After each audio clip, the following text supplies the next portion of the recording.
லைஃப்பில் இந்த மாதிரி ஒரு பெயின்ஃபுல்லான ஒரு சுச்சுவேஷனை நான் ஃபேஸ் பண்ணதே கிடையாது. மனசு முழுக்க வலி வலி மட்டும்தான். இந்த சுற்றுப்பயணத்தில் என்னென்ன மக்கள் பார்க்க வராங்க, அதுக்கு ஒரே ஒரு காரணம் தான், அவங்க என் மேலே வச்சிருக்கிற அன்பும் பாசம். அந்த அன்புக்கும் பாசத்துக்கும் நான் எப்பவும் கடமைப்பட்டிருக்கிறேன்.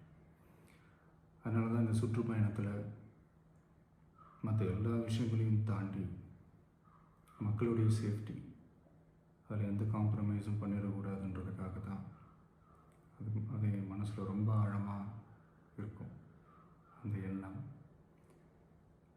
அதனால தான் இந்த அரசியல் காரணங்கள் எல்லாத்தையும் தவிர்த்துட்டு ஒதுக்கி வச்சுட்டு மக்களுடைய சேஃப்டி மட்டும் மைண்டில் வச்சுக்கிட்டு அதுக்கான இடங்களை சூஸ் பண்ணுறது, அதுக்கான இடங்களை பார்த்து பெர்மிஷன் கேட்குறது, போலீஸ் டிபார்ட்மெண்ட்டில் அதை ரிக்வெஸ்ட் பண்ணி கேட்போம். ஆனால் நடக்கக்கூடாதது நடந்துருச்சு. ஆனால் மனுஷன் தானே, அந்த நேரத்தில் அத்தனை பேர் பாதிக்கப்பட்டு இருக்கும்போது எப்படி அந்த ஊரை விட்டுட்டு என்னால் கிளம்பி வர முடியும்? நான் திரும்ப அங்கே போகணும்னு இருந்துச்சுன்னா அதை ஒரு காரணம் காட்டி அங்கே வேறு சில பதட்டமான சுச்சுவேஷன்ஸ், வேறு சில அசம்பாவிதங்கள் அந்த மாதிரி எதுவும் நடந்துடக்கூடாதுன்றதுக்காக தான் நான் அவாய்ட் பண்ணேன்.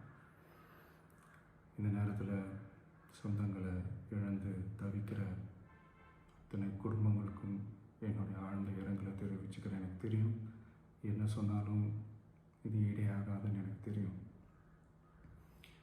ஹாஸ்பிட்டலில் ட்ரீட் பண்ணிகிட்ருக்கிற எல்லாருமே சீக்கிரமாக க்யூர் ஆகி வரணுன்றதை இந்த நேரத்தில் நான் வேண்டிக்கிறேன்.